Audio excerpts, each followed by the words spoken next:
د نظم عنوان دی باچا صاحب. زما د پښتني وینې ګناه راته بیان کا، د نورو انسانانو شان حساب مې یو انسان کا. تر کومې به ستا ښار کې بې ګناه وینې بهیږي، د مور د سترګو اوښکې مې بې ځای ځای کې تویږي. ماتم او ژړاګانې به زما او ستا په کور وي، تر کومې به زما په مقبره کې دغه شور وي.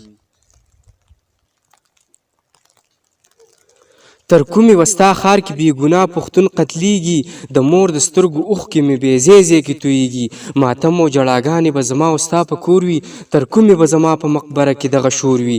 دا ورځ په ورځ ته ګوري چې ختمیږو سی به ولې، په دومره بې دردۍ وجلی کېږو سی به ولې. حیران یم لالیه ستا په وړاندې داسې کېږي، په ښار کې د باچا صاحب بې ګناه پښتون قتلیږي.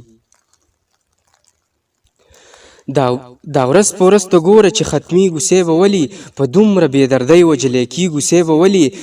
حیران یم لالیه ستا په وړاندې داسې کېږي، په ښار کې د باچا صاحب بې ګناه پښتون قتلیږي. اغیارو ته لالیه په مثال لکه د غرې، دا نن چې ته په امن نو دا زما په سرې.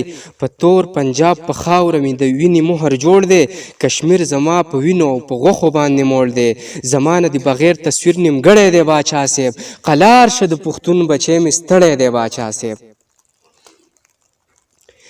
په تور پنجاب په خاوره مې د وینې مهر جوړ دی، کشمیر زما په وینو او په غوښو باندې موړ دی. زما نه د بغیر تصویر نیمګړی دی باچا صاحب، قلار شه د پښتون بچی مې ستړی دی باچا صاحب. نور نشم زغملی پښتانه په سرو لمبو کې، تر کومې به دا شور وي د تور سرو مقبرو کې. دشمن په شان ټوپکې راته مه نیسه په غیږ کې، راغاړې شه د ورور په شان مې ونیسه په غیږ کې. نور نشم زغملی پښتانه په سرو لمبو کې، تر کومې به دا شور وي د تور سرو مقبرو کې. دشمن په شان ټوپکې راته مه نیسه په غیږ کې، راغاړې شه د ورور په شان مې ونیسه په غیږ کې. واکداره هسې نه سړی چې تنګ شي نو په جنګ شي، دا ښکلې زندګي دې هسې نه چرته بدرنګ شي.